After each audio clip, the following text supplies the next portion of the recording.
TCS प्रकरणानंतर फरार संशयित निदा खानचा अटकपूर्व जामीन अर्ज हा न्यायालयानं फेटाळलाय। नाशिक रोड न्यायालयानं हा महत्त्वपूर्ण निर्णय दिलाय। धर्मांतर आणि महिला लैंगिक शोषण प्रकरणातील फरार आरोपीला न्यायालयानं हा दणका दिलाय। सरकारी पक्षाच्या युक्तिवादानंतर कोर्टानं हा जामीन अर्ज फेटाळला। सध्या अटकेत असलेल्या इतर संशयितांना मदत केल्याच्या आरोपांच्या पार्श्वभूमीवर हा निर्णय महत्त्वाचा मानला जातोय।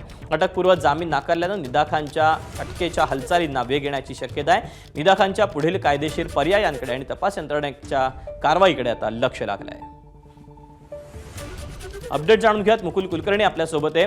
मुकुल, हा जामीन अर्ज फेटाळताना कोर्टानं काय म्हटलंय? अतिशय महत्त्वपूर्ण असा हा निर्णय कोर्टाने दिलेला आहे। कारण मागच्या सुनावणीमध्ये सरकारी पक्षाने काही धक्कादायक खुलासे केलेले होते। एकतर ह्या संपूर्ण प्रकरणाचं मलेशिया कनेक्शन उघडकीस आलेलं होतं। त्याचबरोबर मालेगावमध्ये देखील काही व्यक्तींच्या संपर्कामध्ये इथले आरोपी होते आणि त्यांच्या माध्यमातून धर्मांतरण हे केलं जात असल्याचा संशय हा सरकारी पक्षानं व्यक्त केलेला होता। त्या पार्श्वभूमीवर 3 दिवसापूर्वी दोन्ही बाजूंचे युक्तिवाद ऐकून घेतल्यानंतर कोर्टाने हा निर्णय राखीव ठेवलेला होता आणि आज अखेर निकाल देण्यात आलेला आहे। निदा खान हिचा जो अटकपूर्व जामीन अर्ज आहे तो जामीन अर्ज फेटाळलेला आहे।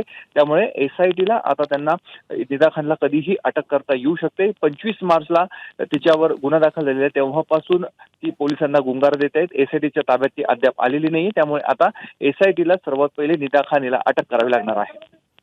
मुकुल, धन्यवाद दिलेल्या सविस्तर माहितीबद्दल।